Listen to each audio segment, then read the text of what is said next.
भाजपा का सबसे मजबूत किला बांकीपुर जीतने के बाद प्रशांत किशोर अब भाजपा को बिहार से उखाड़ फेंकने के लिए कमर कस लिए हैं और तेजस्वी के किले को भी भेज दिया है।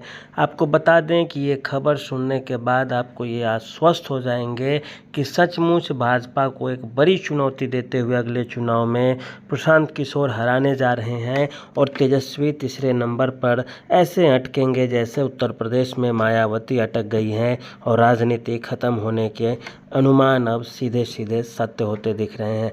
आपको बता दें कि बांकीपुर में प्रशांत किशोर को वहां की जनता ने एक बड़ा तोहफा दे दिया है और उस पर वे खड़े उतरते हुए दिख रहे हैं। बाकी नेताओं की तरह प्रशांत किशोर 5 वर्ष बाद फिर से चुनाव के समय भ्रमण करने वाले नेता नहीं है, बल्कि जीतने के 2-4 दिन बाद ही जनता के बीच पहुंच गए हैं और लोगों को ये संदेश दे रहे हैं कि जन स्वराज को आप जिताइए, इसी तरीके का माहौल होगा और इसे पूरे बिहार की जनता देख रही है। राजधानी का इलाका है तो ये स्वाभाविक है कि और ज़्यादा फोकस सबका बढ़ेगा। मीडिया जगत से भी बड़ा समर्थन मिल रहा है प्रशांत किशोर को और बड़े बड़े जो मीडिया के अनुभवी मीडिया कर्मी हैं वो सीधे सीधे देखकर समझ रहे हैं कि प्रशांत किशोर आगे आने वाले समय में बिहार का मुख्यमंत्री का चेहरा बनने जा रहे हैं। इस कारण तमाम लोगों की नज़र उन पर हो गई है। बांकीपुर में पहुंचते हैं, कहते हैं कि हम राशन में पैसा नहीं लेने देंगे, घूस नहीं लेने देंगे, नाला नाली बनेगा उसके लिए हम घूस नहीं लेने देंगे, पेंशन के लिए जो नाम जोड़ा जाएगा उसमें घूस नहीं लेने देंगे, राशन कार्ड में घूस नहीं लेने देंगे। उनका ये क्लिपिंग आप सुनिए। लेकिन आज आपको बहुत लोगों को नहीं मिल रहा, तो यहाँ उसको बनाने के लिए घूस लगता है। अगले 2-3 महीने में जितने लोग भी आपके घर में 60 वर्ष से ज्यादा उम्र के हैं उनको 1100 रुपया पेंशन दिलाने का काम हम लोग करेंगे। उसके लिए कोई आपको पैसा रुपया घूस नहीं देना पड़ेगा, 3 महीना धीरज रखना पड़ेगा। एक दिन में नहीं होगा, लेकिन अगले 3 महीना में 60 वर्ष से ज्यादा उम्र के लोगों के लिए 1100 रुपए की व्यवस्था जरूर सरकारी व्यवस्था है वो बहाल हो जाएगी। और अंतिम एक बात हमने कहा था कि जितना लोग का राशन कार्ड में नाम कटा है, राशन कार्ड बनाने के लिए 1 रुपया भी घूस मत दीजिए। वो व्यवस्था आपको अगले 3 महीने में राशन कार्ड मिल जाएगा और आपको 4 किलो नहीं 3.5 किलो नहीं हर राशन कार्ड धारक को 5 किलो अनाज की पूरी व्यवस्था आपको करके दी जाएगी। राशन और 1100 रुपया। इसके बाद जो बात बचती है कि इस तरीके से यदि कोई विधायक जाकर के सरकार की नीतियों का विरोध करता है तो स्वाभाविक है कि जनता की एक बड़ी भीड़ उसके साथ चली ही जाएगी। लोकतंत्र में है जाति पाति एक अलग चीज़ है, लेकिन जो काम करने वाले नेता हैं वो हमेशा चुनाव जीतते हैं, भले ही थोड़ा बहुत उन्हें परेशानी का सामना क्यों न करना पड़े। जनता मूर्ख होती है लेकिन इस हद तक मूर्ख नहीं होती कि आप उसको गलत चीज़ में उलझाकर लंबे समय तक नहीं रख सकते हैं। थोड़े समय के लिए आप उसको 1-2 टर्म में बेवकूफ़ बना सकते हैं और जैसे चुनाव जीत गए फिर नहीं आए, 5 साल घूमने फिर छठा साल आए, तो ऐसे में जनता 1-2 बार ही मूर्ख बनती है, हमेशा नहीं बनती है। दूसरी चीज़, प्रशांत किशोर ने रोज़गार का मॉडल एक प्रस्तुत कर दिया है।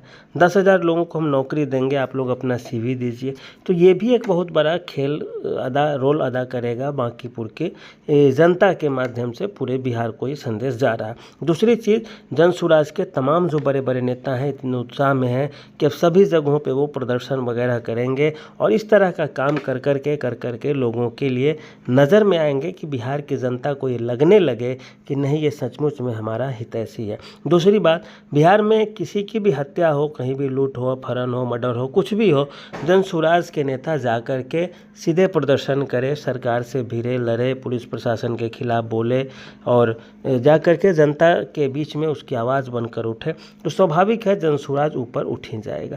सभी बड़े मीडिया कर्मियों ने, जो बड़े विद्वान लोग हैं इस फील्ड के, उन्होंने कहा था कि प्रशांत किशोर इस बार के लिए तैयारी नहीं करे, 2025 में जो चुनाव हुआ उसके लिए तैयारी नहीं करे, बल्कि 2030 में जो चुनाव होगा उसमें प्रशांत किशोर एक बड़ा चेहरा रहेंगे और भाजपा के सम्राट चौधरी को वो चुनौती देते हुए दिखेंगे। इसी कारण से बांकीपुर में इस बार के चुनाव में राजद के लालटेन का तेल जो मुसलमान हैं उन्होंने प्रशांत किशोर को चुनना पसंद किया। नाराज सवर्ण मतदाताओं ने भी पसंद किया। वैश्य समाज, बनिया समाज के लोगों ने वोट दिया। आखिर तभी तो भाजपा को इतने वोटों के अंतर से हरा दिया। इतने कम वोटिंग जो हुई थी बांकीपुर में, उसमें भी यदि हरा दिया भाजपा को, तो यकीन मानिए ये भाजपा को कभी भी कहीं भी हरा सकते हैं प्रशांत किशोर। अगर भाजपा बांकीपुर हार जाती है तो बिहार की कोई भी विधानसभा भाजपा आसानी से हार सकती है। बात तेजस्वी की बची तो तेजस्वी के लालटेन का तेल निकल गया है।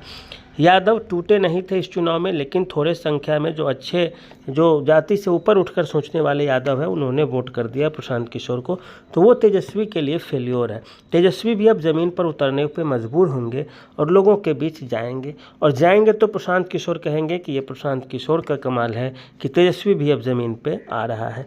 भाजपा तक को अपनी नीति बदलनी पड़ रही है, रणनीति बदलनी पड़ रही है, ये भी प्रशांत किशोर का कमाल दिख रहा है।